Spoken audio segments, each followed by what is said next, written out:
The year is 2200. Humanity has mastered space travel and can now live in homes located in planetary orbit.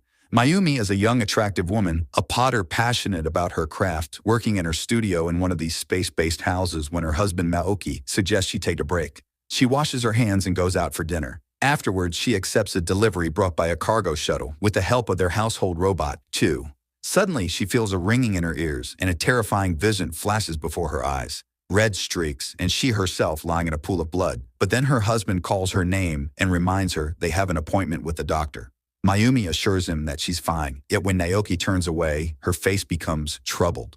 She follows Naoki into a room outfitted with metaverse chairs that allow a person to travel to any point. She admits she often confuses what's real and what's virtual. The device turns on, and Mayumi finds herself in a clinic where her husband and the doctor are already waiting. She tells the doctor that her ears often ring and her head hurts. The doctor suspects she has a post-traumatic disorder since she lost her memory after spending time in a coma caused by a head injury she received during a tsunami. Strangely enough, Mayumi doesn't remember the cataclysm at all. Later, Naoki gives an interview as the inventor of the first orbital homes, which many of the planet's wealthy citizens have moved into. Looking at Earth from orbit, they can learn to cherish the world they left behind. And when the climate improves, people will return to their home planet. Meanwhile, Mayumi admires the tomato harvest in their greenhouse. The tomatoes look perfect. Q accompanies her and helps thick some greens for dinner. Later, she meets Naoki with his favorite soup. She's happy that her body remembers what she once knew how to do, and Naoki is thrilled. He didn't dare hope she would start cooking again. Mayumi jots something down on a slip of paper and explains to her husband that she's decided to keep a record of events. Maybe it will help her restore her memories and relive the moment they met, got married, and moved into a beach house. After all, by all accounts, that was the happiest time of their marriage. For some reason, this idea worries Naoki. He insists it's too soon for them to return to Earth and reminds her of the doctor's advice. Think about the future, not dwell on the past. Ignoring this advice, Mayumi remembers a rainy day when a drenched young man entered her house carrying a backpack that held the robot Q. She was working, but upon seeing him, she stepped out of the workshop and offered him shelter from the bad weather under her roof. Looking at her pottery, Naoki was amazed and said he wanted to buy one of her vases, but Mayumi considered it defective and simply gave it to him as a gift. In the present, they head to the bedroom, but suddenly Naoki pushes her away. She doesn't understand what she did wrong, yet he refuses to explain.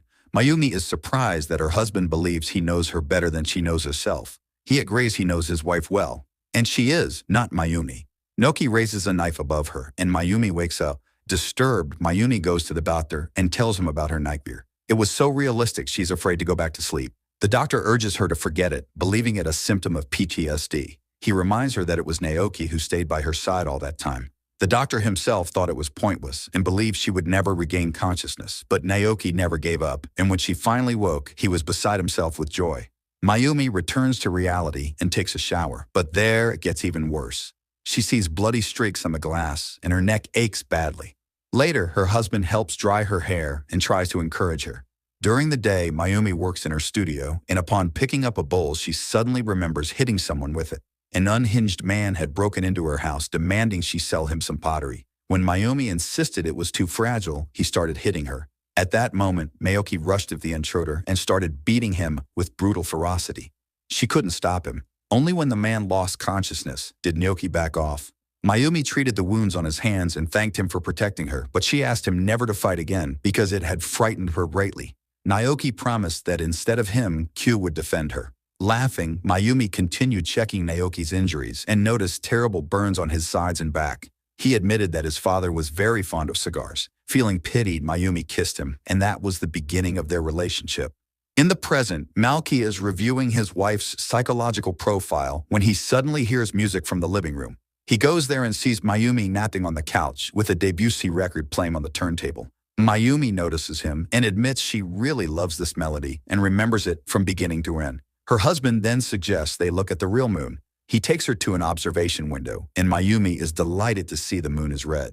Naoki explains it's because of a lunar eclipse, while she dreams of walking on the moon, something that inexplicably unsettles him. He steps out of the airlock and seals her inside, repeating that she is not Mayumi. At first she laughs, thinking it's a joke, but then she realizes he's serious and starts to panic, especially when she sees he's preparing to open the outer door. With tremendous effort, she forces the doors apart and makes it inside. Then, just like in her dream, Naoki raises a knife and drives it into her neck. Instead of blood, a white fluid seeps out, and Naoki pulls a chip from the base of her neck, leaving the android's motionless body on the floor. He leaves, ordering Q to dispose of the robot. Later, he weeps, recalling the night he found his wife's mutilated body on the shore. The next day, he goes to the doctor and admits he got rid of the android because it was defective. The backup memory must have been corrupted, but the doctor objects, saying he installed the memory exactly from the day Naoki had specified. However, on that day, she couldn't have remembered that melody. Naoki asks him to create yet another, earlier version. When the doctor tries to argue, Naoki reminds him that there are plenty of specialists who can do memory transfers, so he can easily go elsewhere. The doctor explains that the previous version of Mayumi had been saved from a point after their honeymoon. Hence, Naoki wants an even earlier version. That way she'll have no memory of that other woman, and if she doesn't believe the tsunami story, he'll tell her the truth, that she's an android.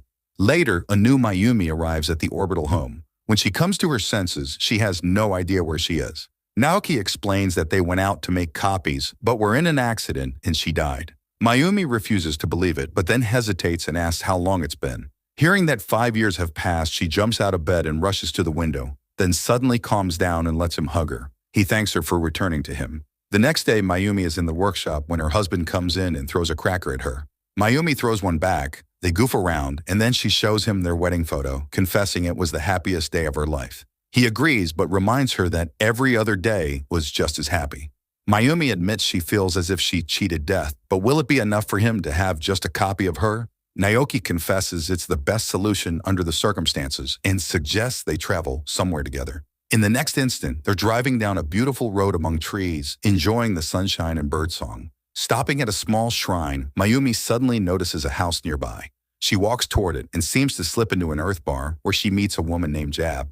Naoki calls her name and the vision fades. They move on to a beach house where they spent their honeymoon. Mayumi remembers the objects in the living room, and they laugh about how Q once made a hole in a column. It starts to rain. Mayumi runs outside, letting the warm raindrops wash over her face. Naoki catches up to her, but she suddenly recalls encounters with Jab, sees the woman's face before her, and calls out her name. Naoki's smile fades. The couple returns to the orbital home. Mayumi feels uneasy and tries to explain things to her husband, but he takes her to an elevator and rides it to the top of the tower, where gravity is negligible. Floating, Mayumi forgets everything and basks in this strange sensation. But once she's used to it, she tells her husband she can't stay here. He knew all along she was seeing someone else. Naoki pretends he doesn't understand. Besides, it doesn't matter now. But Mayumi says it does matter. She loves Jab. She can't be with him. Naoki embraces her and breaks the android's neck. He holds another copy of his wife and cries, recalling how on one rainy day she begged him not to hurt her or use violence. Then he realized she had found someone else and lost control. He wasn't a cruel man, yet Mayumi showed him the bruises on her arm from his grip. Enraged, Naoki smashed the furniture while she remembered Jab. The next day, Naoki found them in the living room listening to Debussy. His wife was in another woman's arms. Later, Mayumi announced she was leaving him and tried to erase his playful portrait drawn on a glass partition. In the present, Naoki goes to the doctor again and asks him to use Mayumi's memory from the day they first met. Their wedding, their honeymoon, and the other 6 years should just be erased. He wants one last chance to win back his wife. Soon, the android arrives at the house, but this time, Mayumi is frightened when she sees him, feeling she has woken up a hostage of an almost total stranger. He reminds her that she had wanted to go to space, and he describes their wedding and happy life together in the beach house. But her current version has no such memories because he hoped she'd recognize him and fall in love with him again. If she doesn't, he won't force her to stay. Mayumi calms down a little and agrees to give it a chance. He tells her they were very happy for all those 6 years. Then he wishes her goodnight, but Mayumi can't sleep. She looks around the room and finds a note in the vanity warning that Naoki will kill her. At that moment, her husband comes in and tells her he's leaving on business. When he returns, he'll show her around the house. After he's gone, Mayumi finds Q and asks the robot to help her escape. Q leads her to the elevator, and Mayumi goes up the tower. She doesn't understand why the robot brought her there and wants to know who wrote the warning. Suddenly, she hears her own voice. Turning around, she sees an exact copy of herself, who admits she's the one who wrote that note. Shocked, Mayumi sees many duplicates of herself silently emerging from all corners of the room. They explain that Q saved them, but Naoki destroyed their identities, yet they retained some remnants of memory. They are all the same person, and now she must save her earlier versions. Q confesses that it can summon a transport shuttle, and Mayumi suggests that her duplicates escape on it. But first, they need to exchange memories. The androids begin the process. Time rewinds to an evening when Naoki finds Mayumi packing her suitcase. Naoki begs her to stay, but she shows him the bruises on her skin. He always promised not to hurt her again, and she always believed him, but it kept happening. Maybe it's because he suffered in childhood, but she can't endure it anymore. She walks into the yard, but he catches up to her. Seeing the knife, Mayumi panics and climbs onto the parapet. Naoki drops the blade, yet pushes her. Mayumi falls from the height and dies. He discovers her body on the shore and weeps over it. In the present, Naoki arrives for dinner and sees his wife made his favorite soup. But how did she know? He notices her taped neck. It's a previous version of Mayumi. The android flees. Meanwhile, the latest Mayumi continues exchanging memories with her duplicates.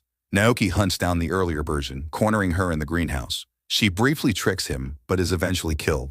He enters the elevator, but Mayumi, warned of his approach, orders Q to stop him. The robot disables the lift, forcing Naoki to climb the shaft. Meanwhile, Mayumi arms herself, preparing to trap him in the airlock. She thanks Q. It's the last humanity left in her husband.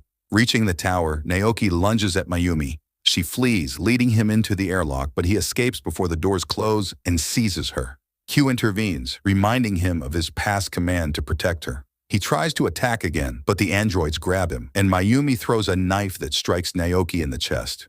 He falls as the copies silently watch him. Mayumi says they will never forgive him. He destroyed everything. He suddenly recalls how they used to dream of living in a space home and drew pictures of it on a glass partition. He weeps. Mayumi helps him up and leads him to the shuttle, but he suddenly shoves her inside and seals the door behind her. As Mayumi departs, Naoki steps into space with Q's help. On Earth, at the beach house, Jab welcomes Mayumi with tea. She confesses feeling as if she's lost part of her memory. Jab reassures her it happens to everyone. A beautiful film with incredible music and a terrifying look at a shattered relationship where abuse reaches its most extreme form, ending in death. Will people in the future still be unable to free themselves from this curse?